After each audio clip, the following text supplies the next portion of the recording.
Good morning everyone. आज जो chapter है वो है अल्टरनेटिंग करंट, यानी क्लास 12th का फिजिक्स का अंतिम चैप्टर है, वो है अल्टरनेटिंग करंट।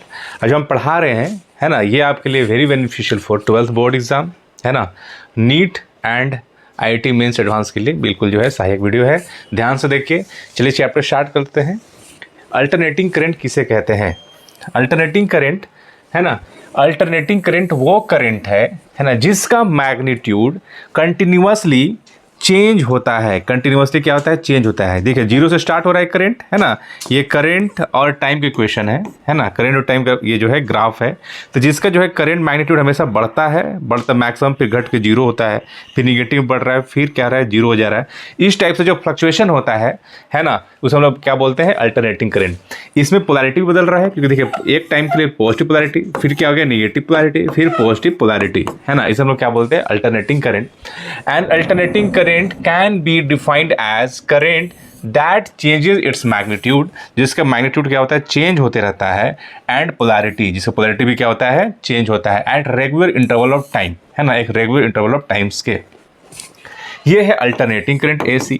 दूसरा DC, डायरेक्ट करंट। समझ में? डायरेक्ट करंट वैसा करंट जिसका करंट का मैग्नीट्यूड क्या है? वो कांस्टेंट है, वो चेंज नहीं हो रहा है, जिसमें कोई पोलैरिटी नहीं है, ना पॉजिटिव नेगेटिव। क्या सिर्फ एक पॉजिटिव करंट है जिसका मैग्नीट्यूड क्या है? कांस्टेंट है। इसका मैग्नीट्यूड हम लोग I0 मान लें, ये करंट क्या है? चेंज नहीं हो रहा है, फिक्स है। तो ऐसे करंट को हम लोग डायरेक्ट करंट कहते हैं। इसमें कोई फ्लक्चुएशन नहीं होता है, इसमें कोई फ्रीक्वेंसी नहीं है, लेकिन इसमें क्या है? फ्रीक्वेंसी है। एक साइकिल है, साइकिल से ऑसिलेशन हो रहा है चार्ज का, है ना, जिसमें क्या है? फ्रीक्वेंसी है, लेकिन इसमें कोई फ्रीक्वेंसी नहीं है, लेकिन वही इसमें क्या है? फ्रीक्वेंसी है। ठीक है, इसको और डिटेल समझते हैं।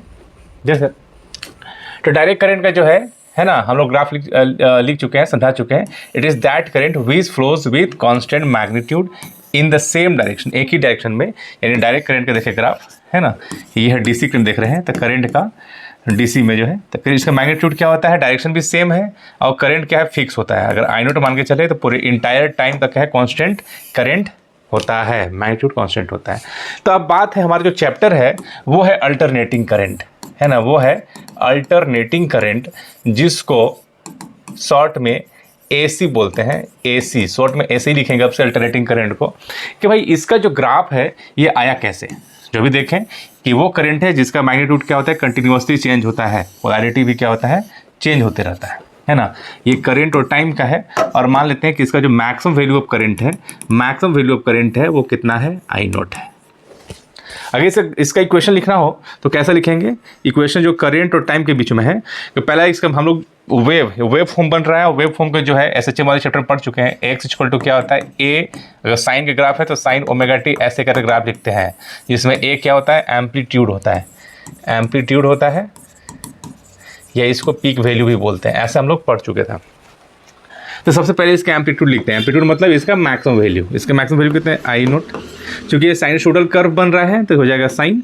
इसका मान लेते हैं कि एंगुलर फ्रीक्वेंसी कितना है? ओमेगा, तो ये रहा ω-t, टाइम के साथ है। ये इसका क्या हो जाता है? इक्वेशन हो जाता है। ठीक है, जिसका मैग्नीट्यूड जीरो से स्टार्ट हुआ, बढ़ते बढ़ते मैक्सिमम हो गया, मैक्सिमम घट के जीरो हो गया, फिर निगेटिव पोलैरिटी में ये positive negative positive negative, negative में क्या हो गया? बढ़ते बढ़ते मैक्सिमम हो गया, जिसका मैक्सिमम वैल्यू क्या है? -I0 है, फिर घट के क्या हो गया? जीरो हो गया। दिस इज वन साइकिल, और इस वन साइकिल को बोल देते हैं टाइम पीरियड T, यानी यहाँ से लेके 1 टाइम पीरियड T। फिर ये दूसरा साइकिल है जिसका टाइम पीरियड T से क्या हो जाएगा? 2 टाइम्स T। ठीक है ना। अब फिर से एक क्वेश्चन उठता है कि भाई अल्टरनेटिंग करंट जो है इक्वेशन ये आया कैसे, है ना, कैसे आया? इसको जानने के लिए हमको EMF जानना पड़ेगा, है ना, क्योंकि EMF ही क्या होता है? EMF मतलब माने वोल्टेज, वोल्टेज में ही रेजिस्टेंस से डिवाइड करते हैं तो क्या मिलता है? करंट मिलता है। यानी वोल्टेज का इक्वेशन देखना पड़ेगा। तो भाई वोल्टेज है क्या, है ना, जैसे हम बोले कि EMF इसको बोलते हैं इलेक्ट्रोमोटिव फोर्स, इलेक्ट्रोमोटिव फोर्स। ये करंट वाले चैप्टर में इसको अच्छे से डेफिनेशन देख चुके थे। ये क्या होता है? Maximum value of potential difference. कुछ नहीं है, पोटेंशियल डिफरेंस ही है, जिसको हम लोग वोल्ट में मापते हैं।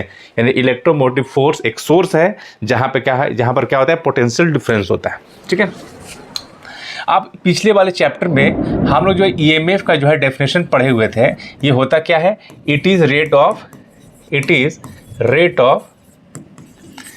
Of change of magnetic flux,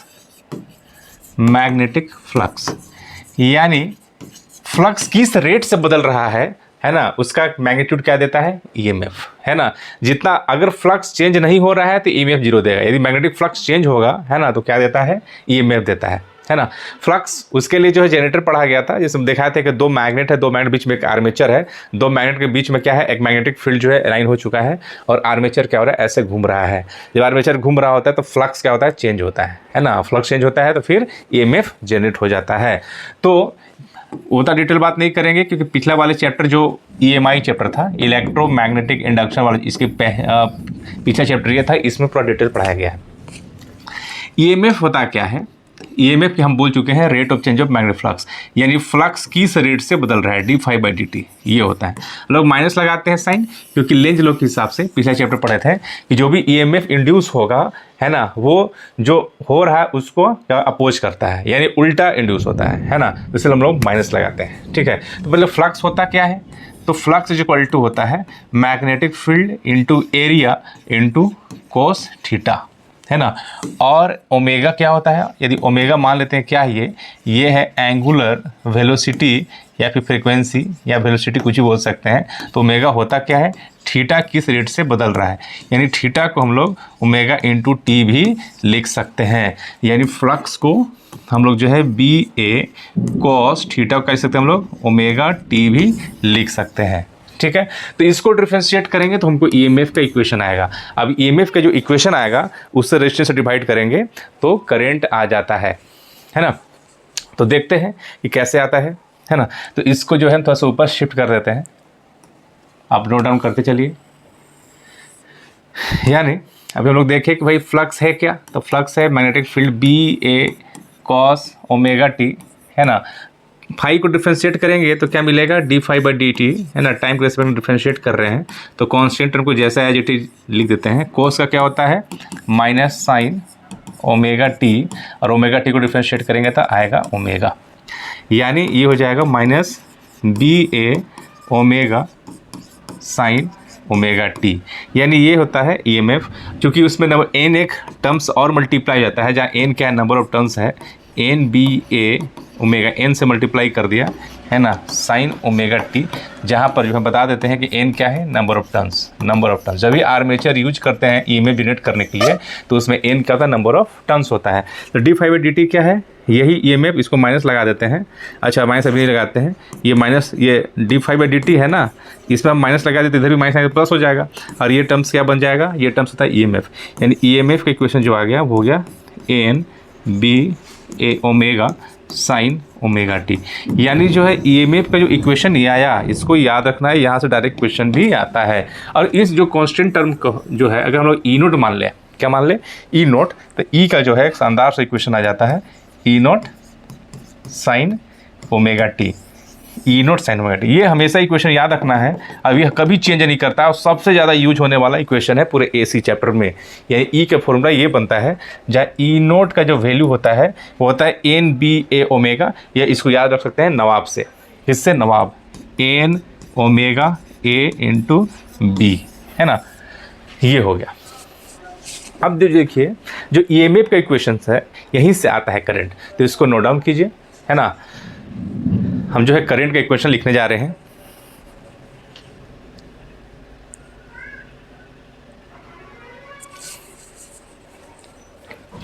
चलिए, यहां से जो है ई का इक्वेशन आ गया है, ईएमएफ का इक्वेशन आ चुका है, और जहां E equal to E naught sine omega t. अब ये इक्वेशन को ध्यान से देखिए, है ना, जहां पर ई नोट क्या है, ई नोट क्या है, नवाब, क्या है, नवाब, है ना। जहां एन क्या है, एन है नंबर ऑफ टर्न्स है, ओमेगा क्या है, एंगुलर वेलोसिटी या एंगुलर फ्रीक्वेंसी, ए क्या है, एरिया ऑफ आर्मेचर, एरिया जो भी यूज कर रहे हैं, बी क्या है, मैग्नेटिक फील्ड, है ना। तो देखिए जब ईएमएफ का ये जो इक्वेशन आ गया, ये इक्वेशन में साफ साफ दिख रहा है, जो ई क्या है, ये मैक्सिमम वैल्यू ऑफ, क्या होता है, maximum value of EMF, maximum value बोल दिए, या इसको हम लोग पीक वैल्यू बोलते हैं, या इसको एम्पलीट्यूड बोलते हैं, कुछ भी बोल सकते हैं, एम्पलीट्यूड, है ना। और साइन बताना चाह रहा है कि इसका जो ग्राफ बनेगा वो क्या होगा, साइनसोइडल होगा। यानी ईएमएफ का जो ग्राफ बनाएंगे, ईएमएफ का जो ग्राफ बनाएंगे वो भी क्या होगा, इसी टाइप से साइनसोइडल ही होगा, इस टाइप का ही ग्राफ बनेगा, है ना। ईएमएफ वर्सेस टाइम, इसका मैक्सिमम वैल्यू कितना है, वो है ई नोट। क्या है, ई नोट। यानी ईएमएफ का भी ग्राफ ऐसा ही आ रहा है, अल्टरनेटिंग ही है, जिसका क्या है, मैग्नीट्यूड हमेशा चेंज हो रहा है कंटिन्यूअसली और पोलैरिटी भी क्या हो रहा है, चेंज हो रहा है। समझ में आ रहा है। तो ईएमएफ भाई ऐसा है तो करंट कैसा होगा। तो करंट कैसे निकालेंगे, तो करंट निकालने के लिए करंट को आई से नोट किया जाए तो करंट निकालने के लिए वोल्टेज को रेजिस्टेंस से डिवाइड करना पड़ता है ना। ईएमएफ में आर से डिवाइड करना पड़ता है। और ई का वैल्यू क्या है, ई का वैल्यू है E naught sine omega T divide by R. और यहाँ से आई का इक्वेशन बन जाता है ई नोट बाई आर को हम लोग क्या मान लें, आई नोट मान लें, I naught sine omega T. This is equation for current जो हम लोग अभी अभी देखें। तो यहाँ से करंट का इक्वेशन आता है जहाँ आई नोट क्या है, मैक्सिमम वैल्यू यानी peak value of current, peak value of current है, या बोल सकते हैं मैक्सिमम वैल्यू ऑफ करंट है, या बोल सकते हैं कि ये क्या है, एम्पलीट्यूड है। क्या है, एम्पलीट्यूड है, एम्पलीट्यूड है। तो अब तो क्लियर हो चुका होगा कि भाई अल्टरनेटिंग करंट कैसा होता है, क्यों होता है, इक्वेशन कैसे आया, हम लोग इसको देख चुके हैं। ठीक है, अब जो है ना, हम लोग देख चुके हैं जो करंट का जो इक्वेशन आया वो कितना आया, आई नोट साइन ओमेगा टी, है ना, जिसका ग्राफ है इस प्रकार। साइनसोइडल ग्राफ है, मतलब साइन का ग्राफ ऐसे ऐसे होगा। ठीक है, मैक्सिमम वैल्यू ऑफ करंट कितना है, आई नोट है, तो इसको हम लोग आई नोट ऐसे दिखा देते हैं, ऐसा ग्राफ है। ठीक है ना, ये रहा करंट का इक्वेशन। अब हम लोग देखते हैं कि भाई इसका एवरेज वैल्यू कितना होगा, एवरेज वैल्यू ऑफ करंट कितना होगा, है ना। तो नेक्स्ट टॉपिक रहेगा average value of current, average value of current या एसी, है ना, कि जो भी पढ़ रहे हैं हम लोग अल्टरनेटिंग करंट पढ़ रहे हैं, average value of AC alternating current over first half cycle. हम अभी फर्स्ट हाफ साइकिल के देखते हैं एवरेज, फर्स्ट हाफ साइकिल। यानी अगर करंट का देखा जाए कैसा होगा, एक साइकिल के लिए हम करंट का इक्वेशन लिख रहे हैं, जहाँ करंट का इक्वेशन कितना है, करंट का इक्वेशन आई इक्वल टू क्या होता है, I naught sine omega T. इसका मैक्सिमम वैल्यू कितना है, वो है आई नोट, ये रहा आई और टाइम का बीच का ग्राफ। ठीक है, हमको फर्स्ट हाफ साइकिल यानी जीरो से ये टी एक टाइम पीरियड है, तो फर्स्ट हाफ साइकिल क्या है, this is time, this is T by to, यानी इस वाले, यानी ये हाफ साइकिल का आई एवरेज, है ना, यानी आई एवरेज, है ना, हाफ साइकिल का कितना होगा उसका वैल्यू फाइंड करना है। ठीक है ना, तो देखो आई एवरेज को ऐसे भी लिख सकते हैं या आई एवरेज मीन ऐसे भी दिखा सकते हैं, है ना। इसका हम लोग जो है क्या फॉर्मूला लिखते हैं, लिखते हैं हम लोग आई D T divide by d T, है ना। ये हो गया एवरेज का फॉर्मूला। डी टी काटेंगे तो करंट का एवरेज वैल्यू आ जाएगा, है ना। टाइम पीरियड क्या है, जीरो से टी बाई टू लगा दिया, जीरो से टी बाई टू लगा दिया, है ना। अब हम आई की जगह पे ये इक्वेशन को पुट करेंगे इसमें और इसको सॉल्व कर देंगे और क्या I average first half cycle कितना होगा वो निकल जाएगा। तो कैसे निकालेंगे, यहाँ लेते हैं I average, I D T, I की जगह पे ये लिख देते हैं, क्या हो जाएगा, I naught sine omega T into D T. और यहाँ से डी टी का इंटीग्रेशन टी हो जाएगा, लिमिट है जीरो से टी बाई टू, जीरो से T by two. Constant term I naught को बाहर निकाल देते हैं और नीचे ये क्या हो जाएगा, चलिए बाहर निकाल देते हैं इसको, और ये हो जाएगा sign omega T into D T, है ना,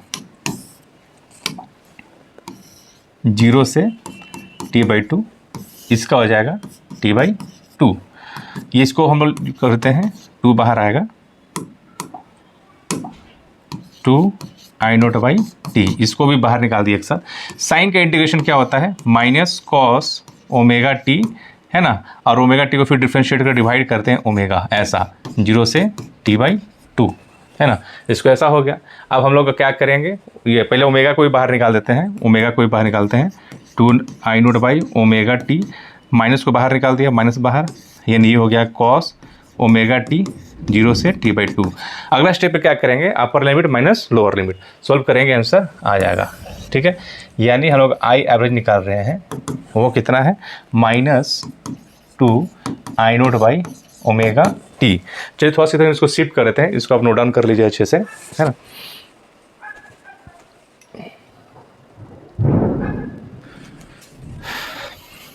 थोड़ा सा हम शिफ्ट कर रहे हैं, इसको यहाँ से यहाँ तक, है ना, सॉल्व हो जाएगा। अब जैसे यहाँ से लिख चुके हैं, अब ये इसमें क्या अपर लिमिट पुट करते हैं, यानी कोस, क्या है, कोस ओमेगा, ओमेगा को क्या लिख देते हैं 2π/t इंटू टी के जगह पर क्या अपर लिमिट पुट करते हैं, तो ये हो जाएगा t/2 माइनस लोअर लिमिट यानी 0 पुट करेंगे, तो ये हो जाएगा cos 0 माइनस 2i0/ωt, है ना। टी कट गया, 2 कोस पाई की वैल्यू कितना होता है, तो कोस पाई की वैल्यू जो होता है वो -1 होता है, तो क्या -1 और कोस 0 भी 1 होता है, यानी -2 इंटू -2 क्या हो जाएगा 4i0/ωt, यानी ओमेगा को भी लिख सकते हैं हम लोग 2π/t, है ना। कह सकते हैं ओमेगा को हम लोग कह सकते हैं 2π/t, है ना, इंटू टी, तो टी से टी कट गया, यानी आई एवरेज जो वैल्यू मिला है वो 2 से 2 कट गया यहाँ पे, तो ये हो गया 2i0/π। तो इसको याद रखना है कि जो आई एवरेज आएगा, आई एवरेज कितना आएगा 2i0/π। इसको नोट डाउन कीजिए अच्छे से।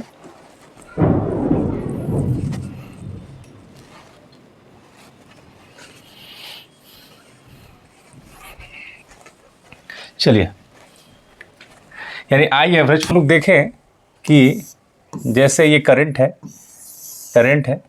ना, आई 0 से t/2, यानी इस आई ये हाफ साइकिल का जो आई एवरेज मिला वो आया 2i0/π, ठीक है। वैसे ही हम लोग ईएमएफ का, है ना, ईएमएफ का यानी ई और टी, ये आई और टी के साथ है, जिसका इक्वेशन क्या होता है, आई = I0 sin ωt। ये क्या हो जाएगा, E = E0 sin ωt, जिससे अगर आप क्या होता है ऐसे। तो इसका भी ये फर्स्ट हाफ साइकिल का ई एवरेज, क्योंकि इसका भी तो चेंज हो रहा है ईएमएफ, है ना, चेंज हो रहा है, वोल्टेज चेंज हो रहा है, मैक्सिमम थी 0, तो कुछ एवरेज होगा, तो इसका भी इसी प्रकार आएगा। इसका मैक्सिमम वैल्यू कितना है I0, तो क्या आया 2 times maximum value divide by pi. वैसे इसका आएगा 2 टाइम्स इसका मैक्सिमम वैल्यू क्या मान लें E0, तो 2E0/π, है ना। ऐसे याद रखेंगे दोनों का वैल्यू। और समझिए, अगर सेकेंड हाफ, है ना, सेकेंड हाफ जैसे अभी लोग पढ़े average value of AC over first half cycle, है ना, जो मिला कितना 2i0/π। Similarly average value of AC over second half cycle कितना मिला, देखिए सेकेंड हाफ साइकिल जो है वो क्या है, निगेटिव है, नीचे की तरफ है, तो इसका जो आई एवरेज जो आएगा वो सेम एरिया है, ये भी सेम एरिया है ना, तो कितना आएगा -2i0/π। बस ये क्या हो जाएगा, जो भी मैग्नीट्यूड है वो क्या हो जाएगा, निगेटिव हो जाएगा। इसका भी, है ना, इसका भी जो ई एवरेज आएगा, है ना, ओवर सेकेंड साइकिल में यानी पॉजिटिव क्या हो जाएगा, निगेटिव हो जाएगा -2e0/π। तो इसका वैल्यू हो जाएगा -2i0/π। सेम आप कर सकते हैं। अगर आप इसको बाय इंटीग्रेशन सोल्व करना चाहते हैं तो आई एवरेज निकालना है सेकेंड हाफ के लिए, तो आप same process I D T, है ना, ये भी ये डी टी रहेगा, पर लिमिट हो जाएगा सेकेंड में क्या हो जाएगा t/2 से t तक, क्या हो जाएगा t/2 से t तक। जब इसको आप सोल्व कीजिएगा सेकेंड हाफ साइकिल के लिए तो आपको मिल जाएगा -2i0/π, ठीक है। तो समझ में आ गया होगा। तो फर्स्ट हाफ साइकिल के लिए हम लोग जो एवरेज यूज करेंगे वो 2i0/π एग्जाम में आ सकता है, और वही सेकेंड के लिए निगेटिव कर देंगे, है ना। नोट डाउन कीजिए इसको।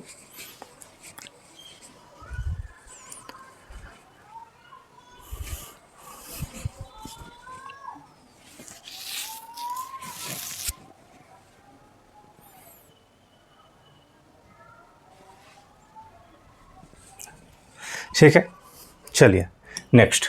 अब आता है एवरेज वैल्यू ऑफ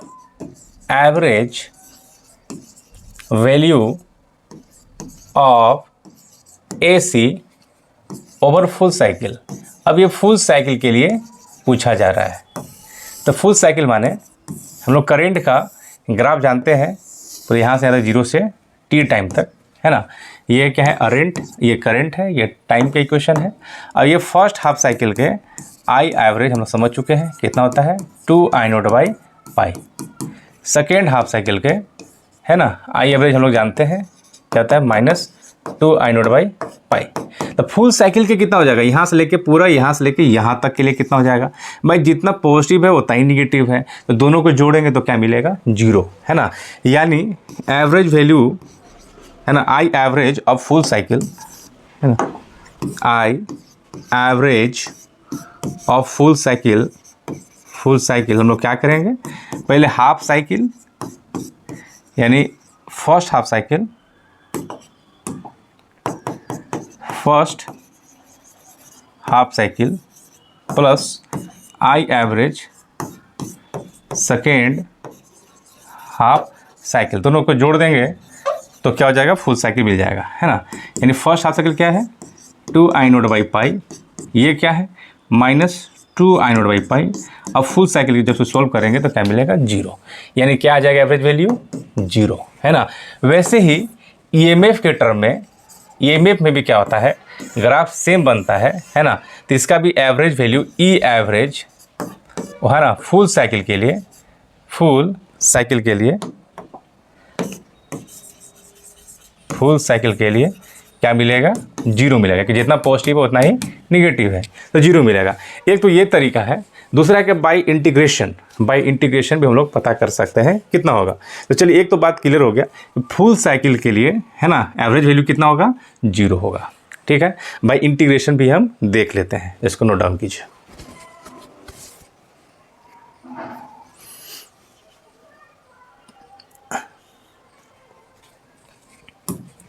यानी फुल साइकिल के लिए देखें, फुल साइकिल के लिए एवरेज वैल्यू निकालना चाहेंगे, है ना, आई एवरेज और फुल साइकिल, तो क्या हो जाएगा integration I dt divide by dt। Full cycle मतलब हो गया 0 से लेकर t तक, 0 से लेकर पूरे t टाइम पीरियड तक। अब यहाँ से आई की वैल्यू क्या हो जाएगा I0 sine omega t into dt divide by dt, है ना, 0 से t, 0 से t, यानी आई एवरेज, I0 को बाहर निकाल देते हैं, I0 और साइन का इंटीग्रेशन क्या हो जाएगा माइनस कॉस ओमेगा टी, और ओमेगा टी का डिफ्रेंशिएट करके लोग डिवाइड कर देते हैं दिस 0 से t तक, है ना, डिवाइड बाई dt का इंटीग्रेशन t हो जाएगा, यानी t पुट कर दिया, माइनस बाहर निकाल देते हैं माइनस, है ना, माइनस I0 ओमेगा टी।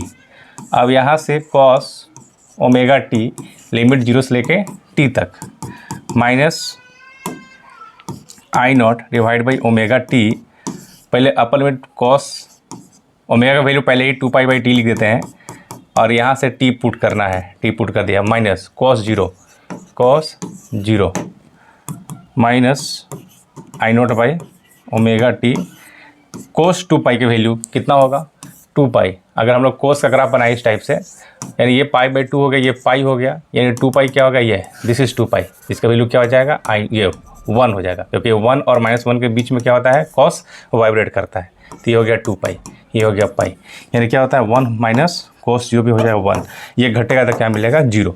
तो बाई इंटीग्रेशन भी सॉल्व करके देख सकते हैं, है ना, जो कि एवरेज वैल्यू कितना होता है फुल साइकिल का, वो 0 होता है ना। चलिए ये सीख चुके हैं हम लोग।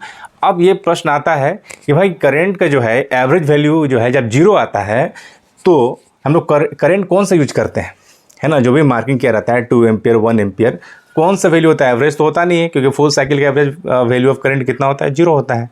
तो वो कौन सा करंट होता है, तो वो करंट होता है RMS करंट, ठीक है, वो करंट होता है RMS करंट।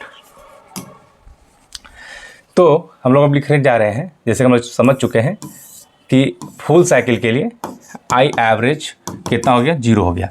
तो हम लोग तो एवरेज ले नहीं सकते क्योंकि जितना पॉजिटिव होता है निगेटिव, तो भाई जो मार्किंग किया रहता है, जो मार्क्ड वैल्यू होता है ना, उसमें एवरेज नहीं होता, एवरेज वैल्यू ऑफ करंट नहीं होता। तो ये कौन सा करंट लेंगे फिर, है ना, तो उसके लिए अलग सा एवरेज निकालना पड़ता है, वो वैल्यू होता है RMS करंट। कौन सा होता है आरएमएस करंट होता है। आरएमएस का मतलब होता है root mean square, root mean square current, current है ना, क्योंकि एवरेज वैल्यू तो ले नहीं सकते हैं, एक साइकिल के लिए 0 है तो कोई एक फिक्स करंट लेना पड़ेगा, है ना, जो क्या होगा, जिसे हम लोग क्या बोलते हैं, आरएमएस करंट। ठीक है ना। अब हम लोग पढ़ने जा रहे हैं कि भाई आरएमएस करंट किसे कहते हैं। ठीक है, तो आरएमएस करंट, आरएमएस करंट यानी इसको बोलेंगे हम लोग रूट मीन स्क्वायर करंट। ये कौन सा करंट है, तो ये जो है इफेक्टिव वैल्यू ऑफ करंट है, इफेक्टिव वैल्यू ऑफ करंट है ना, जो उतना ही हीटिंग इफेक्ट देगा जितना एक डीसी करंट है ना हीटिंग इफेक्ट देता है। यानी बोल सकते हैं जो हम लोग मार्क्ड वैल्यू यूज करते हैं वो कुछ नहीं, वो आरएमएस करंट होता है। क्वेश्चन क्या है कि it is defined as that value of direct current, है ना, that produce the same heating effect in given resistor as it produced by given alternating current for same time. यानी alternating current वो current है, वो effective current है जो यदि हम डीसी करंट लगाते हैं सेम टाइम में जो हीटिंग इफेक्ट लाएगा वही ये करंट भी क्या रहेगा, सेम हीटिंग इफेक्ट लाएगा, है ना। यानी हम बोल सकते हैं ये क्या है, एसी का इफेक्टिव वैल्यू ऑफ करंट है। ठीक है, अब ये निकालते कैसे हैं, तो देखा जाए आई आर एम एस, है ना, हमको निकालना है आई रूट मीन स्क्वायर। तो देखें क्या है, पहले रूट, तो पहले मैंने रूट कर दिया, फिर मीन स्क्वायर यानी जो मीन है यानी आई एवरेज है उसका स्क्वायर कर देंगे, तो निकल जाएगा I R M S, I R M S. ठीक है, अब इसको जो है हम लोग सोल्व कर देते हैं, है ना, एग्जाम में आता है आई आर एम एस निकालने के लिए। तो हम लोग जैसे करेंट के इक्वेशन हम लोग जानते हैं कि आई इक्वल टू क्या होता है, आई नॉट साइन ओमेगा टी, और हमें निकालना है आरएमएस वैल्यू। क्या निकालना है, आरएमएस वैल्यू निकालना है, यानी आई आरएमएस निकालना है ना। तो क्या करना होगा, this is root mean square, यानी जो मीन है, जो एवरेज है, मीन तो एवरेज, उसका स्क्वायर। अब हम लोग क्या करते हैं ना, पहले squaring both side, squaring both side. जब हम स्क्वायरिंग करते हैं, स्क्वायरिंग बोथ साइड, तो ये जाएगा आई आर एम एस का whole square equal to I average का होल स्क्वायर। अब एवरेज वैल्यू निकालने सीख चुके हैं, वैसे ही निकालेंगे आई एवरेज, यानी एवरेज ऐसे निकालते हैं, आई चूँकि स्क्वायर तो स्क्वायर लिख देते हैं, I square D T divide by यहाँ रहा डी टी।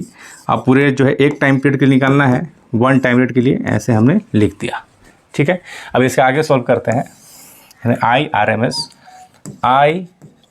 एम एस का whole square is equal to क्या हो जाएगा, यानी आई की वैल्यू क्या है, ये है, तो इसको हम लिखने जा रहे हैं, तो ये हो जाएगा 0 से टी, आई की जगह क्या हो जाएगा ये, यानी I naught sine omega t का whole square into D t, बाकी नीचे डी टी का इंटीग्रेशन क्या हो गया, टी हो ही गया, है ना। अब इसको होल स्क्वायर करेंगे 0 से टी तक, तो ये हो जाएगा आई नॉट का square sine square omega T, ये हो गया D T divide by T. Constant को बाहर निकाल देते हैं, आई नोट का स्क्वायर डिवाइड बाई टी, है ना। अब इसको जब सोल्व करना है तो साइन स्क्वायर को जो है हम लिख सकते हैं, तो इधर फॉर लिखते हैं कैसे, क्या यूज कर रहे हैं, तो sine square theta equal to होता है 1 minus cos 2 theta divide by 2 होता है, तो ऐसा ही लिखने जा रहे हैं, 1 minus cos 2 omega T divide by 2, है ना, ये रहा डी टी। 2 को भी बाहर निकाल देते हैं, आई नोट का square divide by 2 times T. अब इसमें क्या करते हैं, इंटीग्रेशन पहले 1 में डी टी से मल्टीप्लाई करेंगे, ये रहा डी टी, माइनस इसमें डी टी से मल्टीप्लाई करेंगे तो ये हो जाएगा cos 2 omega T into D T. कितना टाइम है, जो हर दोनों में डी टी है तो दोनों का अलग अलग इंटीग्रेशन लिख सकते हैं, 0 से टी। ठीक है ना। अब इसके आगे सोल्व करना होगा, तो इसको नोट डाउन कीजिए।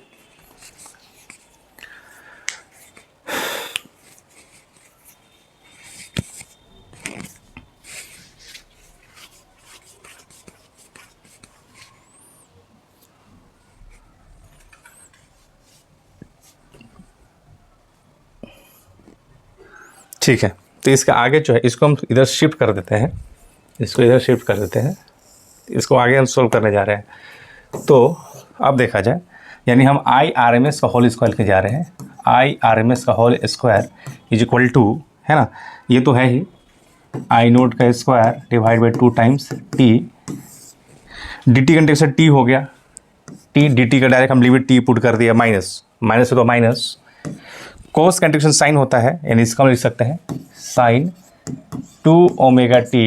अब इसको डिफ्रेंशिएट करके डिवाइड करते हैं, डिवाइड बाई 2 ओमेगा, है ना, डिवाइड बाई 2 ओमेगा, और लिमिट है इसका 0 से टी। यहाँ से आगे सॉल्व करते हैं, I square by 2 times t minus upper limit put करते हैं, साइन 2 ओमेगा का वैल्यू पुट करते हैं 2 pi by t into upper limit t minus 0 put करते हैं तो डायरेक्ट हो जाता है साइन 0, नीचे क्या है 2 ओमेगा है। ये है आई नोट का square divide by 2 times t minus, देखो टी से टी कट गया, और साइन 4 पाई है, साइन 4 पाई क्या होता है 0 होता है, साइन एन पाई 0 होता है, यानी एन पाई मतलब साइन पाई हो, साइन 2 पाई हो, साइन 3 पाई हो, सबका वैल्यू क्या हो जाएगा 0 है, साइन 4 पाई हो क्या होगा 0 होगा, यानी एन पाई है क्या हो जाएगा 0 हो जाएगा, यानी 0 और साइन 0 भी 0 होती है, क्या हो गया 0। ठीक है, अब यहाँ से हम लोग क्या करते हैं, आई नोट का square divide by 2 times T into T, ये कट गया, अब बन गया आई नोट का स्क्वायर बाई 2, यानी सोल्व कर चुके हैं। अब इसको फाइनलाइज करते हैं, इसको फिर से जो है हम इधर शिफ्ट करते हैं, अब फाइनल जो है आंसर आएगा, फाइनल जो आंसर यानी आई आर एम एस का whole square is equal to आ चुका है I naught square by 2, I naught square by 2, है ना, तो आई आर एम एस का वैल्यू कितना हो जाएगा, ये स्क्वायर उधर जाकर रूट हो जाएगा, यानी आई नोट स्क्वायर बाई, सॉरी ये 2 है डिवाइड बाई 2, और फाइनल हो जाएगा I naught by root 2, I naught by 2, यानी आई आर एम एस का वैल्यू होता है वो कितना होता है आई नोट बाई रूट 2, यानी हमको आर एम एस करंट मिल चुका है, और इसका वैल्यू कितना होता है आई नोट बाई रूट 2, और वह इसको और सोल्व करेंगे तो हो जाता है 0.707 आई नोट, यानी जो आई आर एम एस तो जो वैल्यू है वो आई नोट क्या है, मैक्सिमम वैल्यू ऑफ करंट है, यानी मैक्सिमम वैल्यू ऑफ करंट का क्या है 0.7 टाइम्स है, 0.7 टाइम्स है, यानी इसको नोट डाउन कीजिए, यानी आई आर एम एस का वैल्यू हम निकाल चुके हैं, है ना।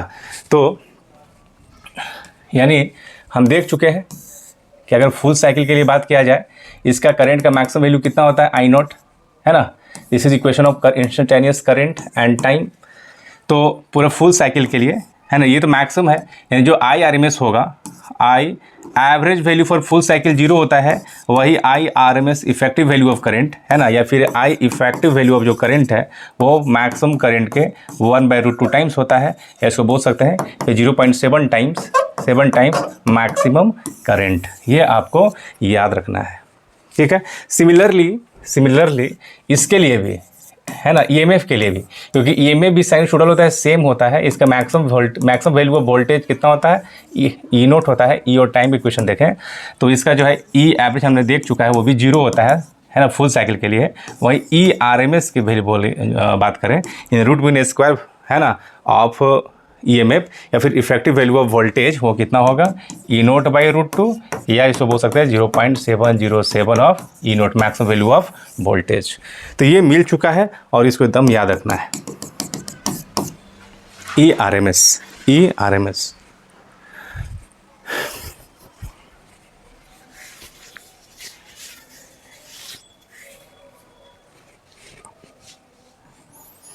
कुछ नोट्स करके आपको लिखना है, क्योंकि अब ये पार्ट खत्म हो चुका है, इसके बाद न्यूमेरिकल आता है, 3-4 न्यूमेरिकल है ना।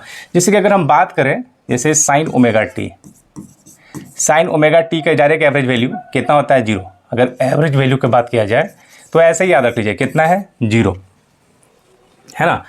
जैसे कि आ गया कोस ओमेगा टी का एवरेज वैल्यू 0 होता है, क्यों 0 होता है, क्योंकि साइन क्या होता है ऐसे, जितना पॉजिटिव होता है नेगेटिव, एवरेज वैल्यू कितना हो गया 0।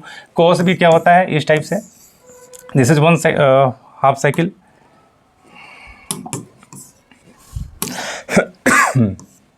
दिस इज वन साइकिल, जितना पॉजिटिव उतना ही नेगेटिव, तो भी 0। लेकिन भाई साइन स्क्वायर बात कर लें, साइन स्क्वायर अगर आ गया तो इसका एवरेज वैल्यू कितना हो जाता है 1/2, ये आपको याद रखना है। कोस स्क्वायर ओमेगा टी का वैल्यू कितना, एवरेज वैल्यू कितना हो जाएगा 1/2, ये आपको याद रखना है। ठीक है, तो यहीं से हम चाहें तो अगर क्वेश्चन यहाँ से कई बार पूछता है, जैसे क्वेश्चन आ गया कि भाई आई इज इक्वल टू, है ना, आई नोट साइन ओमेगा टी दे रखा है, तो इसका जो है आई एवरेज कितना होगा, तो साइन का एवरेज वैल्यू कितना होता है 0, तो ये हो गया 0। एवरेज ऐसे निकालेंगे। फिर से एक नया पेज लेते हैं, पहले आप इसको नोट डाउन कर लीजिए, है ना, नोट डाउन कर लीजिए, है ना। नया पेज लेते हैं। जैसे कभी हम क्वेश्चन दिए थे कि भाई आई इक्वल टू कितना है, आई नॉट साइन ओमेगा टी। हम ऐसे इसलिए क्वेश्चन लिख रहे हैं क्योंकि IIT में कुछ नया हुआ है, मेडिकल में भी कुछ नया हुआ है। इसका अगर आई एवरेज, तो लोग जानते हैं कि साइन ओमेगा टी का एवरेज वैल्यू कितना होता है 0। वही आई RMS पूछता है, आई RMS, तो ये क्या होता है रूट आई एवरेज का होल स्क्वायर, है ना। यानी इसको आई RMS निकालना हो तो जो भी आई है, आई नोट का होल स्क्वायर पहले करना पड़ेगा, तो स्क्वायरिंग है तो ये हो जाएगा I naught sine square omega t, है ना। यानी आई नोट स्क्वायर और इसका एवरेज वैल्यू कितना होता है 1/2, तो यहाँ से डायरेक्ट हो जाता है आई नोट स्क्वायर बाई 2, और जो सोल्व करेंगे तो क्या आता है आई नोट बाई √2। यानी डायरेक्ट जो है यहाँ से आ जाता है आई नोट बाई √2। तो हम लोग ऐसे भी डायरेक्ट सोल्व कर सकते थे, है ना, लेकिन एग्जाम में बोर्ड एग्जाम में वैसे इंटीग्रेट करके सोल्व करेंगे, और ऐसे अगर एग्जाम आता है किसी एग्जाम में तो डायरेक्ट सोल्व करेंगे ऐसे, ठीक है। इसके ऊपर बहुत सारा क्वेश्चन आया हुआ है, वो हम लोग देख लेंगे, है ना। तो ये पार्ट खत्म होता है, इसके ऊपर हम न्यूमेरिकल देखेंगे। इजी क्वेश्चन पहले देख लेते हैं, है ना। ये बोर्ड लेवल का है, ये CBSE का पहला क्वेश्चन CBSE से है, उसके बाद IIT क्वेश्चन होगा, है ना। चलो सॉल्यूशन। क्वेश्चन दे रखा है कि इलेक्ट्रिक मेंस है घर का, उसका मार्किंग वैल्यू कितना है 220,50 हर्ट्ज। 50 हर्ट्ज बताना चाह रहा है कि हमारे जो इंडिया की जो फ्रीक्वेंसी जो है ना, वो किस फ्रीक्वेंसी पे जो है काम कर, क्योंकि हम देख चुके हैं कि करंट का इक्वेशन हो, वोल्टेज का इक्वेशन हो, ओमेगा उसमें होता है, मतलब फ्रीक्वेंसी होता है ना, फ्लक्चुएशन होता है, पोलैरिटी होता है, तो उसमें वैल्यू कितना दे रखा है। बोल रहा है कि जो मार्किंग वैल्यू है, जो घर पे मार्किंग वैल्यू होता है वो RMS वैल्यू होता है, RMS इफेक्टिव वैल्यू होता है, वो कितना है, यानी लिख देते हैं ERMS दे रखा है। ERMS कितना दे रखा है 220 वोल्ट। वही फ्रीक्वेंसी कितना दे रखा है तो 50 हर्ट्ज। तो बोल रहा है कि इंस्टेंटेनियस वोल्टेज का इक्वेशन लिखिए, ठीक। तो E इंस्टेंटेनियस का फॉर्मूला होता है E नोट साइन, ये इक्वेशन होता है ओमेगा टी, है ना। अब E नोट कैसे निकालें, तो यहाँ से E नोट निकालना पड़ेगा, है ना। ERMS होता क्या है तो E नोट बाई √2 होता है, यानी E नोट कितना हो जाएगा √2 टाइम्स ERMS होगा, यानी √2 माने 1.4 और ERMS कितना है 220, है ना। इसको मल्टीप्लाई करके आप देख सकते हैं, लगभग मेरे ख्याल 311 आएगा, है ना। 22 14,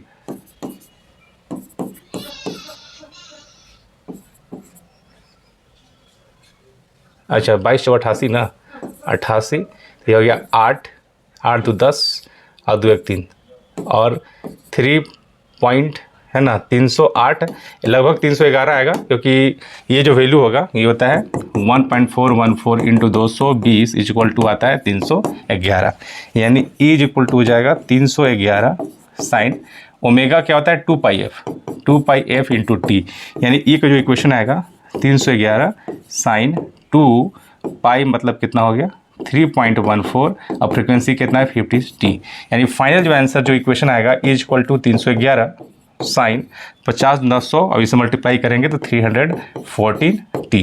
this is equation of EMF, this is right answer. जब भी क्वेश्चन आएगा इस प्रकार हम लोग सॉल्व करेंगे, ठीक है। अब चलते हैं अगला क्वेश्चन। अगला क्वेश्चन है ना, क्वेश्चन ये दे रखा है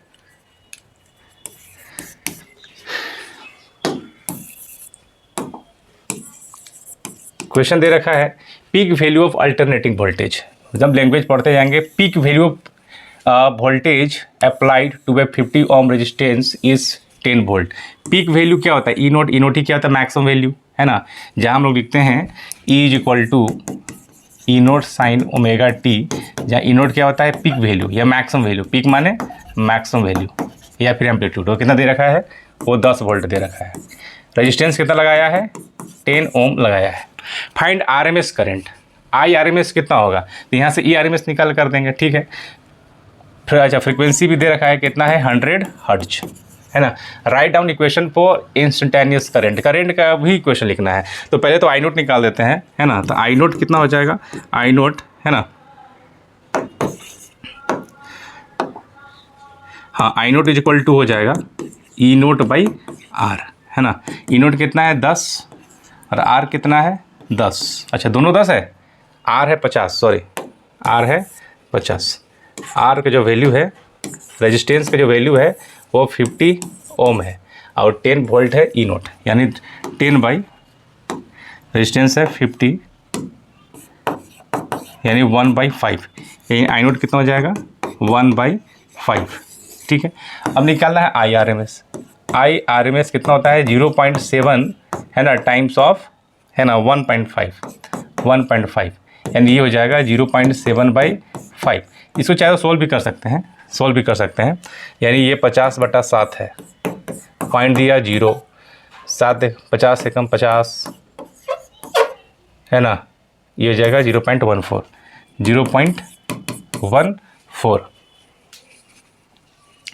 ये आई आर एम एस आ गया, ये पूछा भी है ना। अब दूसरा पूछा हुआ है कि भाई इक्वेशन क्या होगा, तो इक्वेशन ऐसे निकालेंगे I equal to I naught sine omega t. I naught का वैल्यू कितना है तो 1/5 मतलब कितना हो जाएगा 0.2 हो जाएगा है ना 0.2। और ये साइन ओमेगा मतलब 2 पाई इंटू फ्रिक्वेंसी कितना है, फ्रिक्वेंसी है 100 इंटू टी, यानी पूरा इक्वेशन लिखा जाए कितना जाएगा 0.2 साइन 2 पाई, ये हो जाएगा 200 साइन है ना 200 इंटू 3.14 इंटू टी, और ये इक्वेशन आ जाएगा 0.2 साइन है ना, ये हो जाएगा 628 इंटू टी। तो ये हो गया इक्वेशन है ना। तो अब बिल्कुल समझ में आ गया होगा कैसे आई आर एम एस निकालेंगे, कैसे जो है इसका इक्वेशन लिखेंगे। ठीक है, इसके बाद पे क्वेश्चन चलते हैं। नेक्स्ट क्वेश्चन, अगला क्वेश्चन जो है वो दे रखा है कि calculate the RMS value of alternating current, यानी आरएमएस। अब देखना है कि ये है ना कि ये क्या है ना साइनसोइडल नहीं है, डायरेक्ट करंट जैसा है ना, यानी इसको मान लेते हैं I1, इसको मान लेते हैं I2, इसको मान लेते हैं I3, यानी आई आर एम एस अगर निकालना है तो रूट आई एवरेज का स्क्वायर, यानी पहले एवरेज इसका एवरेज लिखना है। तो कैसे एवरेज निकलेगा, क्योंकि साइनसोइडल नहीं है, तो साइनसोइडल जैसा भी किए तो वो नहीं है, वो डायरेक्ट है ये अगर। ठीक है, तो ये क्या हो जाएगा, ये I1 कितना है, ये 2 I1 प्लस I2, ये I1 के स्क्वायर, क्योंकि स्क्वायर I1 के स्क्वायर I2 के स्क्वायर I3 के स्क्वायर डिवाइड बाई 3 करना पड़ेगा है ना, ऐसे एवरेज निकालते हैं। अब यहाँ से इसको सोल्व किया जाए तो ये हो जाएगा सब 2 है, 2 2 2, तो इसको हो जाएगा 2 का स्क्वायर 4 प्लस 4 प्लस 4, क्योंकि -2 के स्क्वायर भी क्या जाएगा +4 डिवाइड बाई 3, यानी हो जाएगा 12/3, यानी ये हो गया 4, और 4 का रूट हो जाएगा 2 एम्पियर, यानी आंसर कितना हो जाएगा 2 एम्पियर। ठीक है, इसके बाद लास्ट क्वेश्चन है। अच्छा, इसके बाद एक क्वेश्चन और है। देखो एक और क्वेश्चन दे दिया है, वो जो है इस इक्वेशन में दे रखा है, इक्वेशन के टर्म में दे रखा है। अब बोल रहा है कि 0 से t जो है, 0 से t टाउ जो है टाइम पीरियड में, इसका आरएमएस वैल्यू ऑफ करंट कितना होगा। तो हम पहले जो अब इसको सोल्व करना पड़ेगा ऐसे क्वेश्चन में, क्योंकि साइन का तो है नहीं कि साइन का एवरेज वैल्यू हम लोग जानते हैं कितना होता है। अब ये डायरेक्ट दे रखा है, यानी अब इसको सोल्व किया जाए, इसको ऐसे क्वेश्चन को सोल्व करना पड़ेगा। यानी आई इक्वल टू कितना है I0 t बाई टाउ है, कितना टाइम पीरियड 0 से टाउ तक हमको आई आर एम एस निकालना है। यानी I R M S is equal to होता है रूट आई है ना एवरेज का होल स्क्वायर। इसको इधर ले आइए तो I square R M S हो जाएगा, और ये हो जाएगा आई एवरेज का होल स्क्वायर। अब आई एवरेज निकालने आता है, यानी आई आर एम एस का whole square equal to integration I square D T divide by d t करना पड़ेगा है ना। अभी आई स्क्वायर जो भी करंट है इसको होल स्क्वायर करेंगे। अच्छा, इस क्वेश्चन में ना कुछ जो छुटा हुआ था, अच्छा देख लेते हैं। इसका आंसर जो दे रखा है वो है I0 बाई √3 है ना। कोई नहीं, शायद यही सही क्वेश्चन है। स्क्वायरिंग करेंगे तो यहाँ से आता है इंटीग्रेशन I0 का स्क्वायर, ये हो जाएगा t square divide by tau square into D T है ना, डिवाइड बाई डी टी का इंटीग्रेशन क्या हो गया टी हो गया। सबका टाइम लिमिट 0 से टाउ है, 0 से टाउ है। नेक्स्ट आगे सोल्व करते हैं। आई आर एम एस का whole square is equal to constant term को बाहर निकालेंगे, यानी I0 का square divide by tau square. अब ये टी स्क्वायर, इसको ये हो जाएगा t square into D t, यानी 0 से टाउ है, और नीचे क्या आ जाएगा अपर लिमिट टाउ पुट करेंगे टाउ आ जाएगा। नेक्स्ट ये जो है I0 का square divide by T Q, ये भी पहुँच जाएगा। टी स्क्वायर का जो इंटीग्रेशन टी क्यू बटा 3 हो जाएगा 0 से टाउ तक, यानी आई आर एम एस का whole square is equal to I0 का स्क्वायर डिवाइड बाई है ना, टाउ 3 बाहर निकाल देते हैं, 3 टाउ क्यूब, ये पुट करेंगे तो आता है टाउ क्यूब। 0 पुट करने से फ़ायदा नहीं है, ये और ये मल्टीप्लाई हो कट गया, यानी I0 स्क्वायर डिवाइड बाई 3। तो हमारा आंसर बिल्कुल सही आया है ना, सही आया है। इसको थोड़ा सा इधर मूव कर देते हैं, यानी हमारा जो RMS का होल स्क्वायर जो था वो I0 स्क्वायर बाई 3 आया है, और ये जो स्क्वायर उधर जाएगा तो RMS से छूट हो जाएगा I0 by √3। This is final answer. तो ऐसे क्वेश्चन को ऐसे सॉल्व कीजिएगा, है ना। लास्ट क्वेश्चन है, देखिए ये IIT है ना, मेंस, IIT मेंस का जो है 2021 का क्वेश्चन है। अब ऐसे क्वेश्चन को कैसे सॉल्व करेगा, सॉल्यूशन अभी डायरेक्ट बनेगा क्वेश्चन, है ना, क्योंकि ये साइन के टर्म में है। अब इसका एवरेज वैल्यू हम लोग जानते हैं, है ना। जैसे हमको क्या निकालना है, AC current given by this, और हमको रीडिंग कितना होगा, एमीटर रीडिंग कितना करेगा। एमीटर जब भी रीड करेगा वो RMS को ही रीड करेगा, इफेक्टिव वैल्यू ऑफ करंट को रीड करेगा, यानी मुझे निकालना है RMS, है ना। ये 4 ऑप्शन दे रखा है, यानी RMS निकालना है, root mean square RMS is equal to हो जाएगा रूट और एवरेज, यानी एवरेज का I स्क्वायर का एवरेज, ठीक है ना। एवरेज AB भी लिख सकते हैं, ऐसे भी दिखा सकते हैं, नो डाउट। तो यानी I का जो भी इक्वेशन है उसका स्क्वायर करेंगे और उसका हम एवरेज निकाल देंगे। इसका स्क्वायरिंग करेंगे, I के इक्वेशन ये दे रखा है, स्क्वायर करेंगे तो A + B का होल स्क्वायर, क्योंकि करंट दे रखा है I = I1 sin ω t plus I2 cos ω t। इसको होल स्क्वायर करेंगे तो ये हो जाएगा I1 square sine square ω t A square, ये हो जाएगा I2 के square cos square ω t plus 2AB 2AB ये होगा, ठीक है, ये हो गया। अब इसी का हमको एवरेज निकालना है, क्योंकि एवरेज, इसका एवरेज करना है ना, इसका एवरेज करना है, ठीक है। तो एवरेज कितना हो जाएगा, डायरेक्ट शॉर्ट में हो गया। अब देखिए ये हो गया I1 का स्क्वायर, साइन स्क्वायर का एवरेज वैल्यू हम बताए थे ना, क्या होता है 1/2 होता है, यानी 1/2 हो गया, प्लस ये I2 के स्क्वायर है, ये I2 के स्क्वायर है ना। अब कोस स्क्वायर का हम बताए थे एवरेज वैल्यू कितना होता है, जब भी स्क्वायर वाला टर्म होगा उसका एवरेज वैल्यू 1/2 होता है, ये 2 हो गया। ये साइन ओमेगा का वैल्यू एवरेज वैल्यू 0 होगा, इसका कोस का भी 0 होगा, यानी हो गया 0। तो आंसर आ गया, हमारा आंसर आ गया, दिस इज RMS का, ये RMS निकाल लेते हैं, यानी I1 आंसर आ गया, क्या आ गया, I1 का स्क्वायर, है ना, प्लस I2 का स्क्वायर पे दिस, यानी option is B is correct, B is correct. यानी इसको हम लिख सकते हैं √I1 का स्क्वायर प्लस I2 का स्क्वायर डिवाइड बाई 2, है ना, this is B is correct. चलिए, इतना आज जो क्लास से है, अगर बहुत प्रॉपर ढंग से अगर पढ़ लेते हैं तो इससे क्वेश्चन एक भी नहीं छूटेगा, है ना। चलिए, ओके, थैंक यू।